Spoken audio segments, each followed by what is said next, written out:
Building strong habits as a student of knowledge is really important to acquire Islamic knowledge. Assalamu alaikum wa rahmatullahi wa barakatuhu. So here are the 5 key points to building strong habits. I'm going to explain each one today, how you can actually do it. So for a student of knowledge to actually be serious about acquiring knowledge, he needs to build strong habits which are consistent and are embedded into his life so you can be successful and achieve your targets. So the first step is that you start small. So by starting small, you read a book for 15 minutes. Memorizing the Quran for 20 minutes. You've allocated the specific time where you're going to read a book and you're going to memorize the Quran for 20 minutes. Overburdening yourself going to lead you to burning out, and then it will not motivate you to be consistent. And the most beloved actions to Allah subhanahu wa ta'ala are those that are consistent. So starting off small is to help maintain that habit. The second thing is habit stacking. So there's a concept of habit stacking where you connect your new habits to existing ones. So let me give you an example. So something that you've already established, you have a routine, so you connect that with your life. So after Fajr, this is when you are going to read 15 minutes.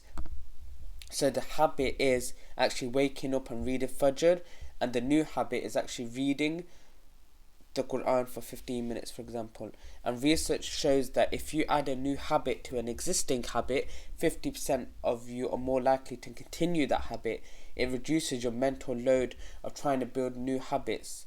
Because you've got this existing habit, building the new habit won't be difficult. The scholars of the past and present, they connect things to established habits. So they may do their lessons after Fajr or after other prayer times. So the best thing is to use the end of specific salah times as a trigger to fulfill your target. Step 3 is actually to set reminders. So use some type of a visual aid, a picture or something, to help you to remember and prompt you to do that habit. For example, placing certain books on your desk for the day. So then you would see those books and you would pick up those books to take them to the masjid to read after the salah. You can have a sticky note or a phone reminder, and this would help you to complete your habit.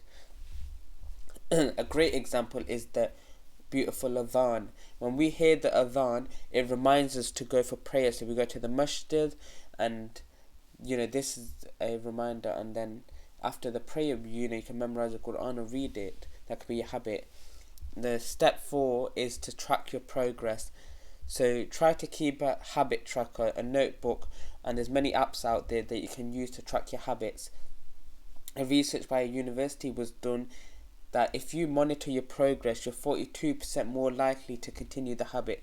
The Prophet ﷺ himself said, take yourself to account before you are taken to account.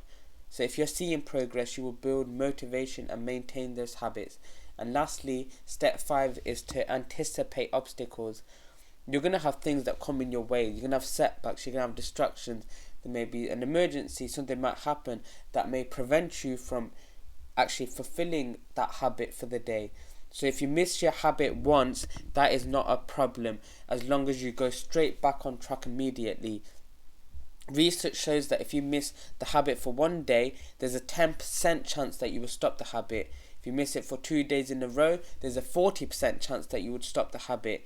If you do it more than that, then it's likely you've broken that habit. So to stay on track, it can be achieved by having a if-then plan. So an if-then plan is, if I miss my reading session for today, then I am going to make it up in the evening. So you set yourself a plan.